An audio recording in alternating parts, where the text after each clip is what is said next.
मेरी बात हुई थी सिकंदर रिजवी साहब से, आप शायद जानते होंगे। तो सिकंदर रिजवी साहब जो हैं वो उनकी जो जड़ें हैं वो बाल्टिस्तान से हैं, स्कार्दू के पास उनका गांव है।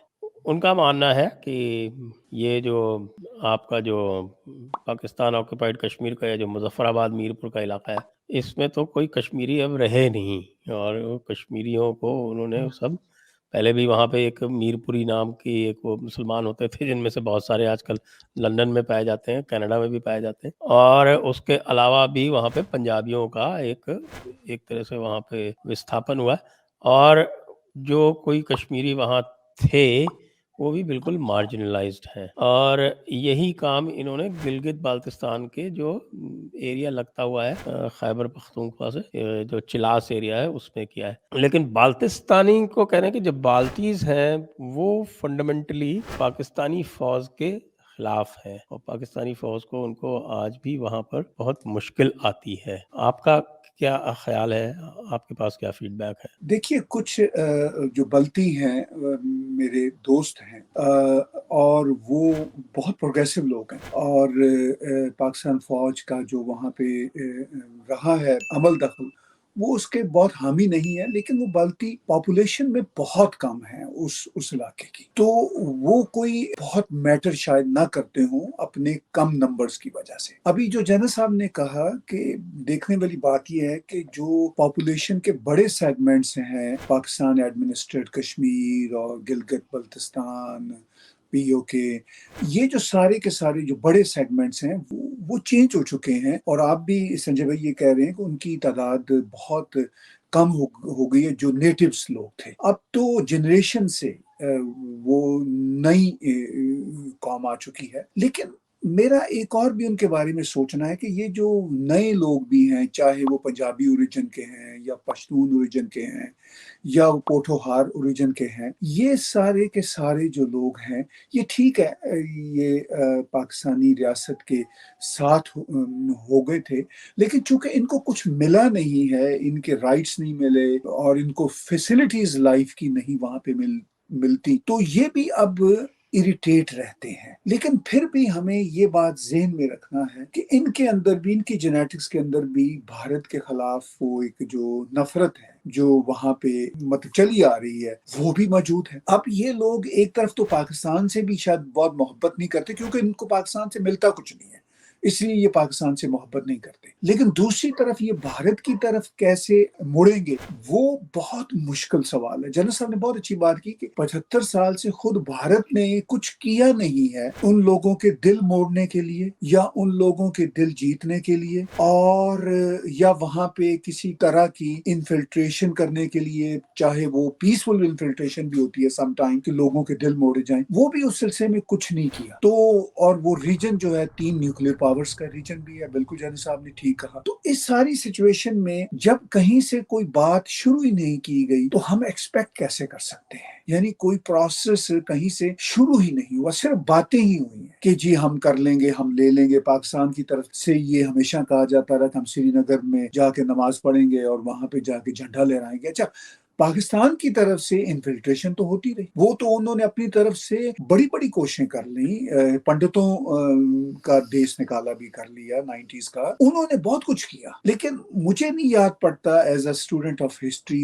As a student of journalism, Bharat की तरफ से इस लेवल पे कभी कुछ किया गया हो जिस लेवल पे पाकिस्तान की तरफ से किया गया। अब तो पाकिस्तान के इकोनॉमिक हालात बहुत बुरे हैं, इंटरनेशनल प्रेशर बहुत है पाकिस्तान पे, वो जो जिहाद के चक्कर में, तो इसलिए कोई पाकिस्तान उन हरकतों से थोड़ा पीछे हटा है फॉर द टाइम भी, मैं कहूंगा। आई डोंट नो, इनके पास अगर रिसोर्सेज आ जाएं तो फिर वो काम शुरू कर देंगे, लेकिन भारत की तरफ से तो कुछ हुआ ही नहीं। जनरल साहब अपने जिस आर्टिकल का जिक्र कर रहे हैं, जनरल साहब की बहुत पहुंच है, उनको बहुत सीरियसली भारत के पॉलिसी मेकर्स डेफिनेटली लेते होंगे, लेकिन जनरल साहब हम मुझसे और संजय भाई आपसे शायद बेहतर जानते हैं कि क्या भारत में कोई ऐसी एनवायरमेंट पॉलिसी के लेवल पे मौजूद है, चाहे वो आर्मी की पॉलिसी हो, चाहे वो ब्यूरोक्रेसी की पॉलिसी हो, फॉरेन ऑफिस की पॉलिसी हो, चूंकि इसमें बहुत सारे एंड्स हैं, पूरी दुनिया को डिप्लोमेटिक लेवल पे पहले से तैयार करना होगा। जैसे आर्टिकल 370-35 ये हटा था, तो भारत ने बहुत कामयाबी से दुनिया के कान में बात डाल दी थी, चाहे अमेरिका था, चाहे गल्फ स्टेट्स थी,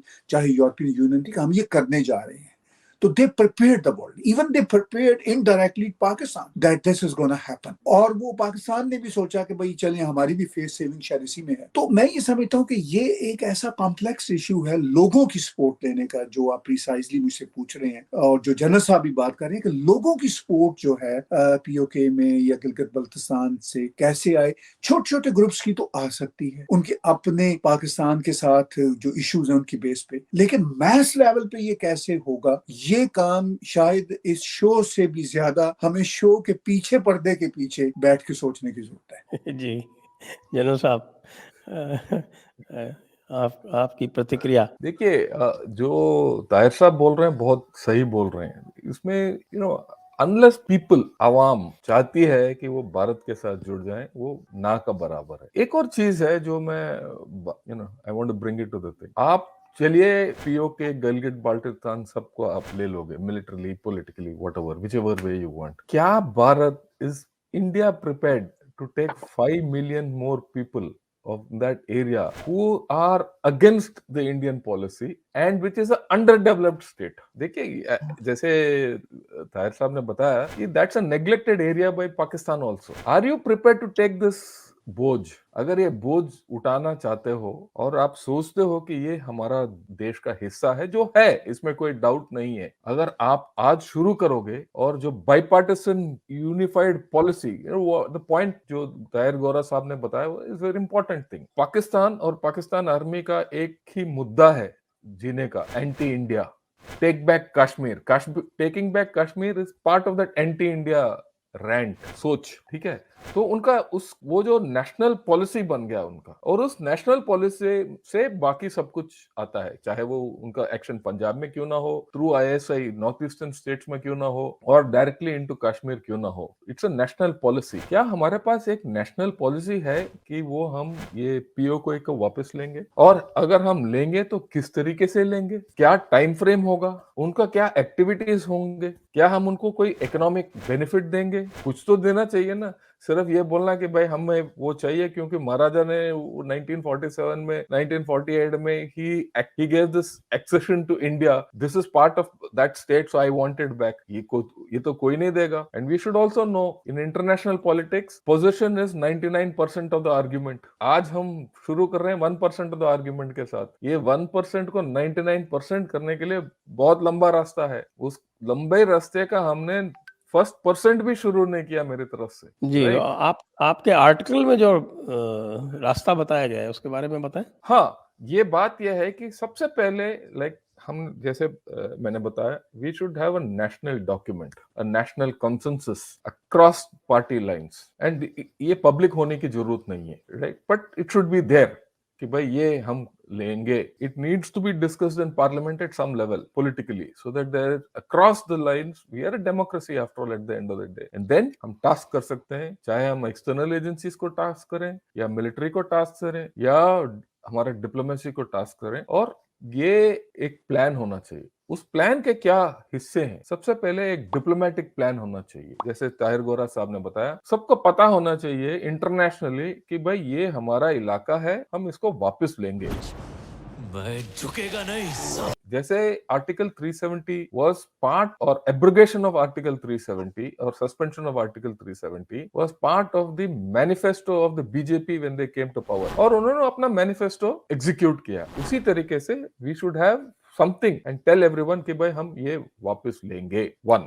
Second part is we need to reach outreach to people. क्या हम वहां के इलाके के लोगों से हमने बात किया? किसी तरीके से बात कीजिए, चाहे वो लंदन में हो, मीरपुरी हो, या गिलगिट हो, या बाल्टी हो, या नॉर्दर्न लाइट इन्फेंट्री का क्यों ना हो, और या पंजाबी मुस्लिम क्यों ना हो, किसी से भी पहले बात कीजिए उन सबके साथ। Prepare the ground, then give economic incentives. हम उनको इकोनॉमिक इंसेंटिव्स क्या दे रहे हैं? क्या हम उनको कोई पॉलिटिकल इंसेंटिव दिया है? जैसे मैं बताता हूँ, Gilgit Baltistan and PoK, the Muzaffarabad Mirpur area, they are governed by different laws in Pakistan itself. अभी तक वो पाकिस्तान के प्रोविंस नहीं है, they are govern directly under Pakistan. Will you give them this political thing? Okay, if you join us you are part of our state, that is one. Second, उससे पहले कि आप ये सब शुरू करो, सबसे पहले तो जम्मू एंड कश्मीर को एक स्टेट तो बनाइए। अभी तक यूनियन टेरिटरी का हालत ही करके रखा है। सो इंटरनली भी हमें देखना पड़ेगा कि ये किस तरीके। So the political issue is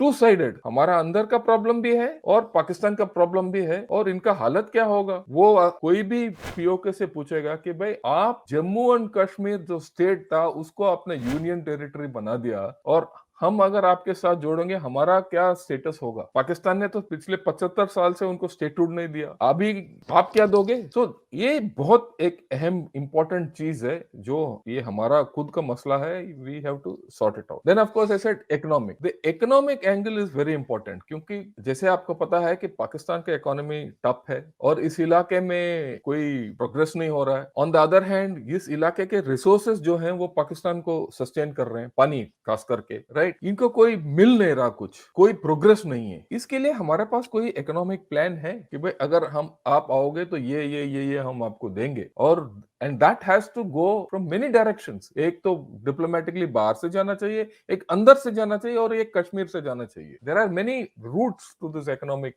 outreach going, right? फिर देन हम फिर सोच सकते हैं कि मिलिट्री के बारे में। मिलिट्री प्लान तो लास्ट प्लान है। देन फिर मिलिट्री, क्योंकि मिलिट्री अगर आप इस्तेमाल करोगे, एक तो nuclear, it's a nuclear flash point, ये कोई डाउट नहीं है। दूसरी बात यह है कि जिस दिन आपका फौज और डंडा दिखाओगे तो पाकिस्तान के अंदर that anti India feeling will override everything and they will join together again. Have we factored that in? So all these things go into making that plan. यही मैंने अपने आर्टिकल में दिया, और बड़ा सिंपल आर्टिकल था, 2-3 साल मैंने पहले हमने लिखा था, और वो भी मैंने अपना ब्लॉग में लिख के छोड़ दिया। अभी ये बात हुआ, इसी की वजह से मैंने दोबारा रीसर्कुलेट किया है। मेरे ख्याल में इसके बारे में सोच विचार तो होगा ही होगा। ये है मेरा जी। My point of view.